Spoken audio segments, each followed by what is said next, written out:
Hello বন্ধুরা, তোমরা সবাই কেমন আছো? আশা করি সবাই ভালো আছো। আবার একটি নতুন রেসিপি নিয়ে চলে এসেছি। দেখো, আজকে রান্না করব হচ্ছে ভোলা মাছের ঝাল। তো ভোলা মাছটাকে আগে লবণ আর হলুদ দিয়ে মাখিয়ে নিয়েছি।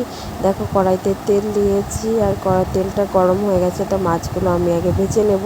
দেখো, মাছগুলো ভাজতে দিয়ে দিয়েছি আর এদিকে আমি মশলাটা করে নেব মিক্সচারে। এদিকে পেঁয়াজ আর কাঁচা লঙ্কা দিয়ে দিয়েছি। এটাকে একটুখানি জল দেব, জল দিয়ে তারপর মিক্সচারে পেস্ট করে নেব।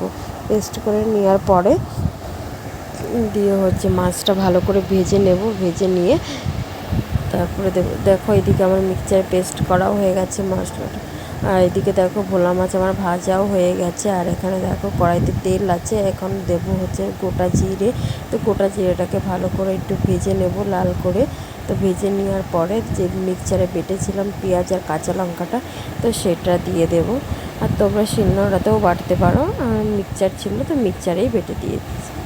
আর এদিকে দেখো মশলাটাকে আমি ভালো করে কষাচ্ছি, কারণ মশলাটা ভালো করে কষালে তাহলে খেতেও ভালো লাগবে। যত মশলা কষাবে তত দেখবে তরকারিও স্বাদ হয়।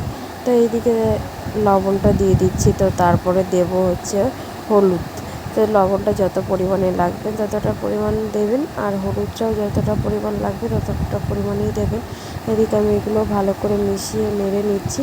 তো নেড়ে নেওয়ার পরে এরপরে দেব হচ্ছে আমি একটু শুকনো লঙ্কার গুঁড়ো, কারণ আমি কাঁচা লঙ্কা দিয়েছি। তো শুকনো লঙ্কার গুঁড়োটা দেবো, একটু অল্পই দেবো। তো এইদিকে শুকনো লঙ্কাটাকে আমি ভালো করে মশলার সাথে ভালো করে কষিয়ে নেব। নেওয়ার পরে এরপরে দেবো হচ্ছে মশলাটা কষানো হয়ে গেলে তারপরে আমি দেব জল। তো দেখুন জলটাও আমি দিয়ে দিচ্ছি। মিক্সচারে বাটিটা ধুয়ে জলটা দিয়ে দিলাম। তো ওর মধ্যে মশলা লেগেছিলো, তার জন্য এর মধ্যেই জলটা দিয়ে দিলাম। এদিকে যখন নাকি ঝোলটা ফুটে যাবে তখন আমি মাছ দেবো। এদিকে দেখুন ঝোলটা আমার ফুটে গেছে। এখানে ভাজা মাছগুলো রয়েছে, তো ভাজা মাছগুলো আমি দিয়ে দেবো। দেখুন ঝোলটা ফুটে গেছে, এখন ভাজা মাছগুলো দিয়ে দিচ্ছি। দিয়ে দেওয়ার পরে তো তারপরে দেবো, ঢেকে দেবো।